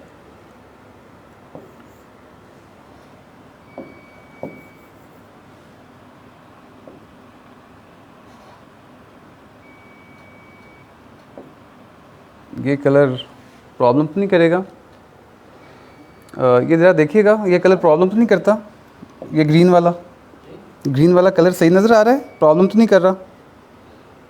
अगर आ रहा है तो मैं फिर यूज़ कर लेता हूँ, अदरवाइज़ कोई और। अच्छा, इसमें अच्छा ये आगे हम, हाँ, पोटेंशियल की बात करें तो potential is function of position, ठीक है, okay. Potential is function of position. तो इसमें हमारे पास क्या क्या ऑप्शंस हैं? मसलन पोटेंशियल एनर्जी की बात करें अगर हम, तो पोटेंशियल एनर्जी का जब हम वर्ड बोलते हैं तो हमारे जहन में फौरी तौर पे mgh आ जाता है। ऐसे ही है, असल में ये जो mgh है ये ग्रेविटेशनल पोटेंशियल एनर्जी है। mgh is gravitational potential energy. अच्छा, इसी तरह अगर हम अर्थ के करीब हैं और रेफरेंस पॉइंट हमने नज़दीक लिया हुआ अर्थ के लिए तो mgh, और अदरवाइज़ अगर हम कोई डिस्टेंस के ऊपर कैलकुलेशंस कर रहे हैं तो capital G m1 m2 over r, ठीक है। तो ये भी देखिए किसका फंक्शन है? r का, पोजीशन का। ये h पोजीशन का, समझ आ रहा है? तो पोटेंशियल किसका फंक्शन है? पोजीशन का, ओके। तो these both are gravitational potentials. Next, अब इलास्टिक पोटेंशियल की बात करें तो हाफ की एक्स स्क्वायर। अब ये कौन सा पोटेंशियल है? ये कौन सी पोटेंशियल एनर्जी है? Elastic potential energy, this is elastic potential energy. और इसी तरह हम आगे जाएं तो K Q1 Q2 over R electrostatic potential. किस में? नहीं, पोजीशन है, वो फोर्स में आता है ना, वो फोर्स में आता है। हम ये फोर्स डिस्कस कर रहे हैं, दीज आर नॉट फोर्सेस। आप फोर्सेस की बातें ख़त्म हो गई हैं, न्यूटोनियन मैकेनिक्स हमने वो चैप्टर क्लोज कर दिए है, ठीक है। अब हम आगे लैग्रेंजियन मैकेनिक्स में, ठीक है। यहाँ हमने बातें करनी है काइनेटिक एनर्जीज़ की और पोटेंशियल एनर्जीज़ की। और पोटेंशियल जो है वो सारे देखें position dependent, it is R position dependent, X position dependent, R position dependent, H position dependent, ठीक है। तो लेकिन अब अच्छा, अब दोबारा इसके ऊपर आए तो लैग्रेंजियन में इस सारे में देखें कि लैग्रेंजियन जो है ये काइनेटिक एनर्जी और पोटेंशियल एनर्जी का डिफरेंस है। It is difference of kinetic energy and potential energy. और kinetic energy is function of velocity and potential energy is function of position. इन दोनों को मिला के अगर हम जब लैग्रेंजियन लिखते हैं तो इसलिए लैग्रेंजियन को भी हम किसका फंक्शन लिखते हैं?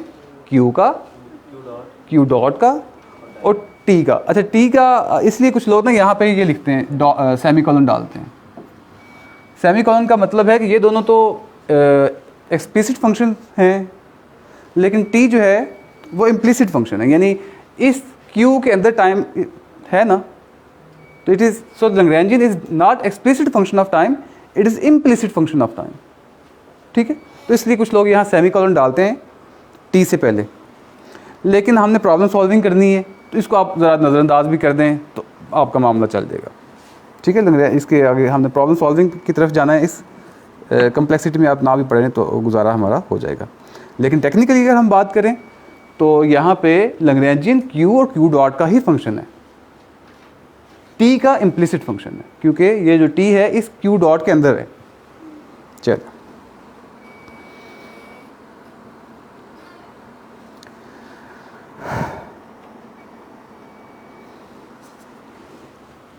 अच्छा, अब यहाँ तक हम काम कर लेते हैं। उसके बाद है,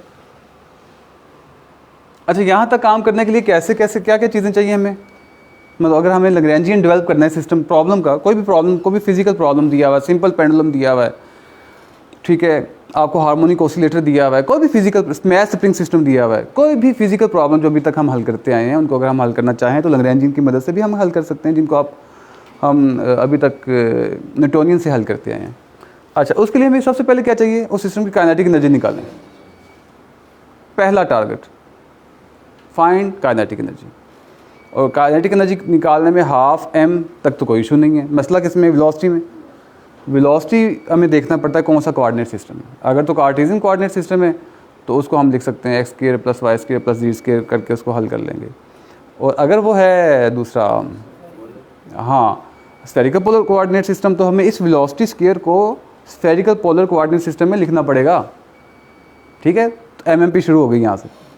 अब ज़रूरत पड़ गई एमएमपी की, मैथमेटिकल मेथड्स की, तो हमें वेलोसिटी स्केयर जो है, square of velocity, it should be written in spherical polar coordinates. ठीक है। अच्छा, इसी तरह अब अगर वेलोसिटी स्केयर जो है वो हमें निकालना पड़ जाए सिलेंड्रिकल पोलर कोऑर्डिनेट्स में, तो फिर इशू है, फिर हाथ पाँव फूलने शुरू हो जाते हैं हमारे एमएमपी में तो फिलहाल अगर काइनेटिक एनर्जी निकालनी है तो कोऑर्डिनेट सिस्टम अगर तो कार्टेशियन है तो कोई इशू नहीं है, लेकिन अगर वो 3D में चला जाता है उसमें स्फेरिकल पोलर कोऑर्डिनेट्स में या सिलेंड्रिकल में, तो वो थोड़ा सा कॉम्प्लिकेटेड हो जाती है वेलोसिटी स्केयर कैलकुलेट करना। यानी काइनेटिक एनर्जी निकालने में सबसे हर्डल कौन जनरेट कर देता है? वेलोसिटी। अगर कोऑर्डिनेट सिस्टम जो है वो स्फेरिकल हैं या हाँ, वो थोड़ा सा कॉम्प्लिकेटेड हो जाता है, निकल आते हैं, कॉम्प्लिकेटेड हो थोड़ा सा। और यहाँ पे पोटेंशियल है, तो पोटेंशियल हमारे पास जो वेल नोन है वो हमें पता है, कितने कितने कंजर्व्ड क्वांटिटीज़ हैं। Gravitational field is conserved, elastic is conserved और इलेक्ट्रोस्टैटिक इज़ कंजर्व्ड, तो उनके क्रॉसपोंडिंग पोटेंशियल्स यही हैं, तो हमें पता है, वेल नोन, पहले ही पता है। इसके अलावा पोटेंशियल्स आमतौर पर नहीं होते। ठीक है, तो ये हमें ऑलरेडी पता है। तो पोटेंशियल इनमें से कोई एक आध होगा, सिनेरियो टू सिनेरियो हम उसको इस्तेमाल कर लेंगे, तो हमारा लैग्रेंजियन निकल आएगा। तो once you calculate kinetic energy and potential energy, you calculate Lagrangian. चलें, अच्छा अब इससे आगे क्या है? बस ये लैग्रेंजियन हमने डेवलप कर लिया और मामला ख़त्म। अच्छा, अब ये देखें कि सिस्टम की तमाम इन्फॉर्मेशन इस लैग्रेंजियन में मौजूद है। इस सिस्टम की जिसका हमने काइनेटिक एनर्जी निकाली, जिस प्रॉब्लम का हमने पोटेंशियल एनर्जी निकाली, उस प्रॉब्लम से रिलेटेड तमाम इन्फॉर्मेशन इस लैग्रेंजियन के अंदर मौजूद हो जाती है जब हम उसको उस प्रॉब्लम के लिए निकाल रहे होते हैं। ठीक है, तो उससे अगला काम होता है, क्योंकि वो डायनामिकल सिस्टम है, क्योंकि हम क्लासिकल मैकेनिक्स पढ़ रहे हैं, क्योंकि हम मोशंस डिस्कस कर रहे हैं, तो अगला काम क्या है कि इस लैग्रेंजियन के ज़रिए Lagrange equation of motion calculate करना। वो क्या है? d/dt partial L over partial Q dot minus partial L over partial Q is equal to 0. This is called Lagrange equation of motion.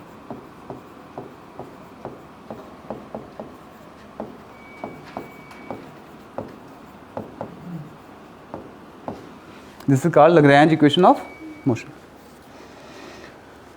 तो इससे अगला काम ये, तो जब हम न्यूटोनियन मैकेनिक्स पढ़ते हैं तो वहाँ भी तो हमने इक्वेशन ऑफ मोशन ही निकालनी होती है ना। तो अब हम लैग्रेंजियन के थ्रू जब पहुँचेंगे तो हमारी मंजिल क्या है? लैग्रेंज इक्वेशन ऑफ मोशन के थ्रू लैग्रेंजियन हम उसकी इक्वेशन ऑफ मोशन निकाल लें, तो वो ये है। तो लिहाजा कैपिटल एल लैग्रेंजियन हम ऑलरेडी कैपिटल एल डेवलप कर चुके हुए हैं। तो जब ऑलरेडी हम लैग्रेंजियन कैपिटल एल डेवलप कर चुके हुए हैं, तो अब हमने क्या करना है? उसका with respect to Q derivative लेना है और यहाँ पुट कर देना है। फिर उसका with respect to Q dot derivative लेना है, यहाँ पुट कर देना है और इस इक्वेशन को सॉल्व कर देना है, तो हमारी लैग्रेंज इक्वेशन ऑफ मोशन बन गई। ठीक है, आगे चलते हैं। अभी करना है, लिखना लिख लें कुछ। अच्छा, आगे जो है वो क्या है, जस्ट अब हम इसको करने जा रहे हैं कि इसके स्टेप्स क्या इन्वॉल्व हैं।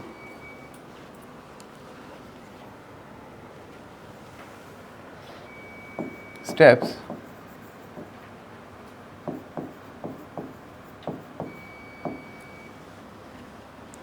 involve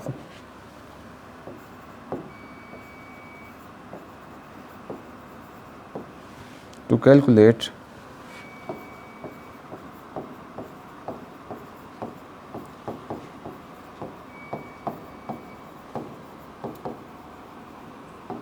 Lagrange equation of motion. यार मैं चेंज कर लेता हूँ, मैं डाउटफुल हूँ कि पता नहीं अभी भी वो सही आ रहा है कि नहीं। मैं चेंज कर लेता हूँ क्योंकि बड़ी अहम डिस्कशन चल रही है ये इसके ऊपर।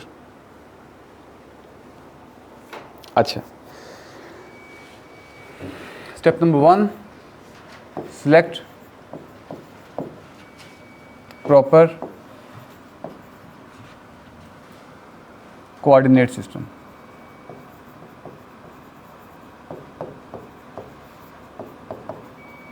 कौन सा कोऑर्डिनेट सिस्टम हो सकता है? Cartesian, polar. ठीक है,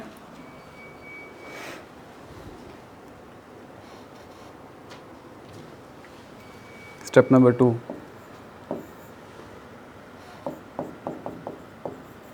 find kinetic energy. Step number 3, find potential energy.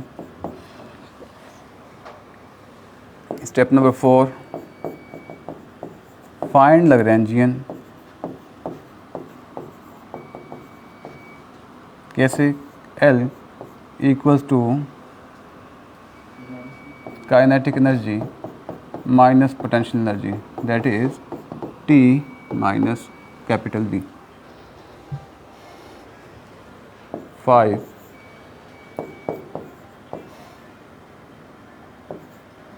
Take derivative of L with respect to Q and Q dot. इससे क्या निकल आएगा? इससे निकल आएगा partial L over partial Q dot निकल आएगा, और partial L over partial Q निकल आएगा। Point number 6, find Lagrange equation of motion.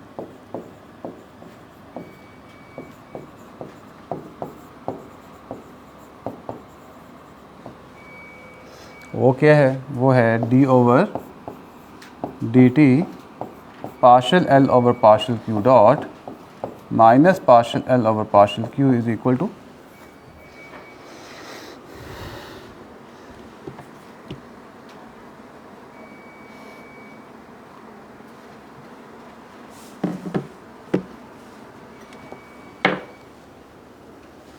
ठीक है। इसमें कोई इशू?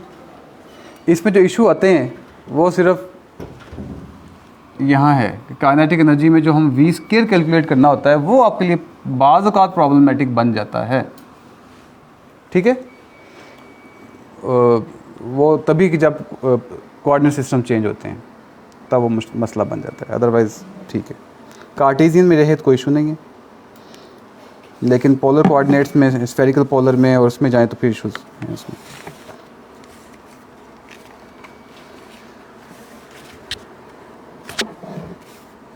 जी एक प्रॉब्लम करते हैं लैग्रेंजियन से related he.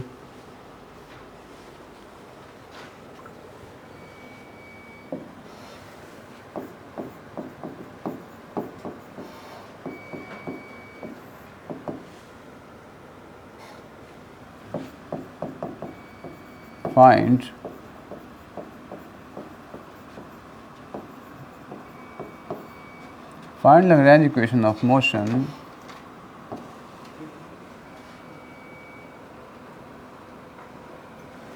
of single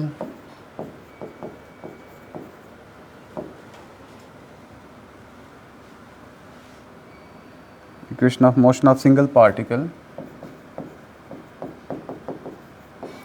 single moving particle कर लेते हैं।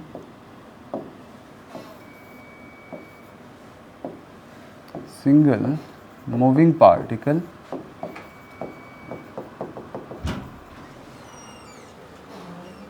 और ये सिंगल मूविंग पार्टिकल कौन सा है? 3D में है। चलिए ये भी बता देते हैं कि 3D कोई कंस्ट्रेंट नहीं है, 3D में वो मूव कर रहा है। सिंगल मूविंग पार्टिकल नहीं, एक मिनट, ये ना अगला शुरू कर दिया मैंने, इसको बाद में करेंगे। पहले इससे सिंपल वाला प्रॉब्लम करते हैं। ये एक मिनट भी इसको रेज करना पड़ेगा, बल्कि क्लियर आ दोबारा करते हैं इसे। मैं ना सेकंड प्रॉब्लम पे चला गया था, पहले फर्स्ट वाला कंपैरेटिवली इजी पहले वो करते हैं, फिर उस पर आगे चलते हैं।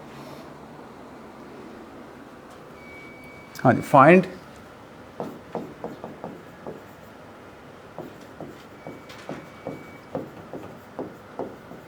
Lagrange equation of motion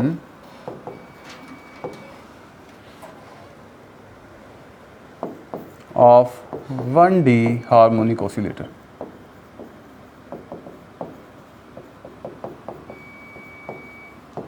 ठीक है, 1D हार्मोनिक ऑसिलेटर है। 1D हार्मोनिक ऑसिलेटर फिजिक्स में हम पढ़ते हैं ना, कई जगह पे इस्तेमाल होता है। सिंपल पेंडुलम की मोशन अगर हम उसी एक्सिस में कंस्ट्रेंट कर दें, या दूसरे अल्फाज में मैस स्प्रिंग सिस्टम में अगर वो सिर्फ इसी पे मूव कर रहा है, टू एंड फ्रो मूव कर रहा है, ठीक है, 1D।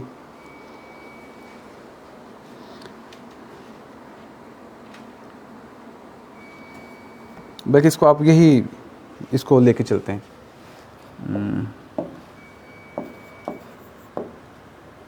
Suppose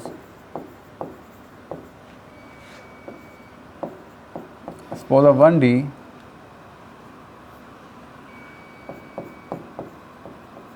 harmonic oscillator in the form of mass spring system, horizontal mass spring system.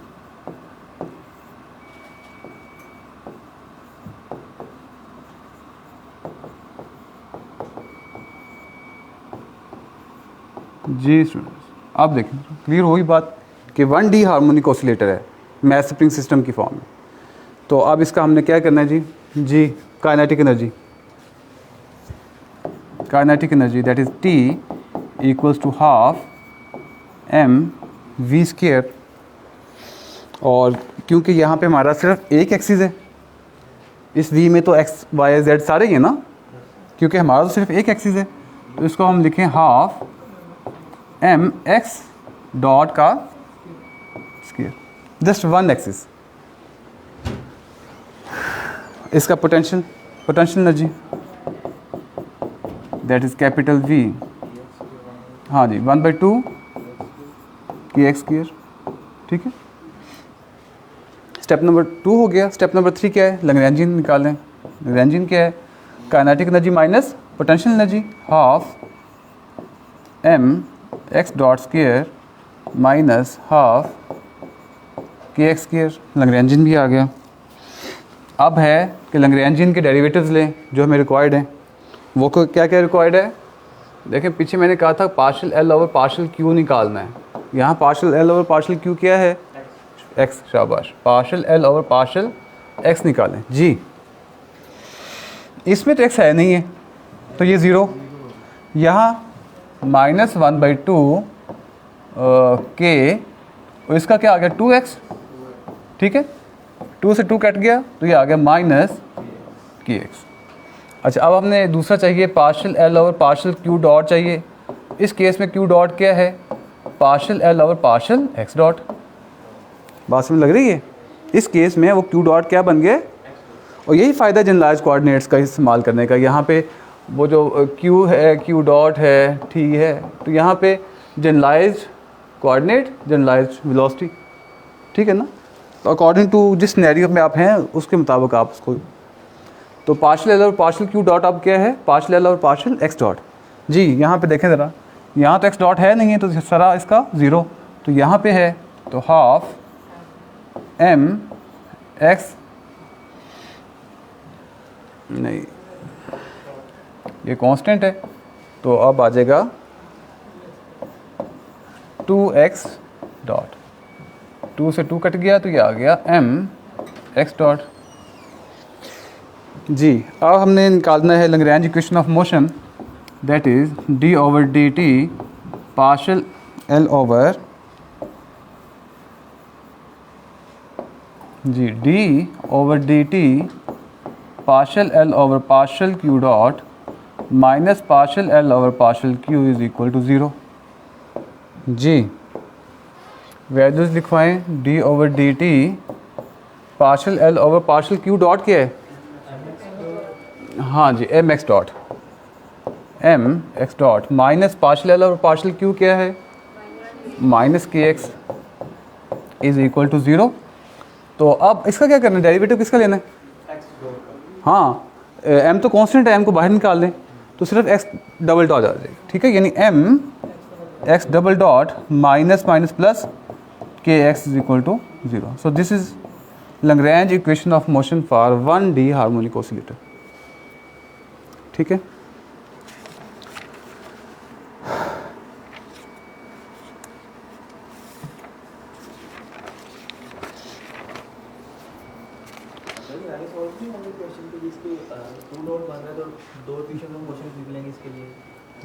नहीं वो ये नहीं है, वो यहाँ पे है, वो बाद में बात करते हैं। वो ना लैग्रेंजियन से निकलता है जो आप कह रहे हैं। यहाँ पे देख डॉट क्वांटिटीज़ कितनी है, एक है ना, तो एक ही इसकी इक्वेशन ऑफ मोशन निकलेगी। वो 1D हार्मोनिक ऑसिलेटर सिर्फ एक्स एक्सिस के लिए। ठीक है, सिर्फ एक ही निकलेगी। यहाँ कुछ और बात है, यहाँ एक और स्टेप जो किया जा सकता है वो ये कि ये मैथ स्प्रिंग सिस्टम के लिए, तो मैथ स्प्रिंग सिस्टम की जो मोशन किस तरह की होती है, सिंपल हार्मोनिक होती है, वो साबित किया जा सकता है। किया जा सकता है कि नहीं? नज़र आ रहा है? नहीं नज़र आ रहा, आ रहा है नज़र? चलें गुड। उसके लिए हमें साबित करना होता है a is directly proportional to minus x. तो देखें एक्स डबल डॉट आ रहा है, m x double dot is equal to minus k x. तो यहाँ से आप उधर ले जाएं, x double dot is equal to minus k over m into x. तो हम कह सकते हैं x double dot is directly proportional to minus x. So this is the condition of simple harmonic motion. ये सब यहाँ से हो गई। सेम रिजल्ट्स न्यूटोनियन वाले रिजल्ट्स दे रहा है, कंफर्टेबल। तो लैग्रेंजियन के साथ भी कंफर्टेबल रिजल्ट्स निकल रहे हैं, ठीक है वही। सो this is all about Lagrangian. और टाइम है तो एक और कर लें।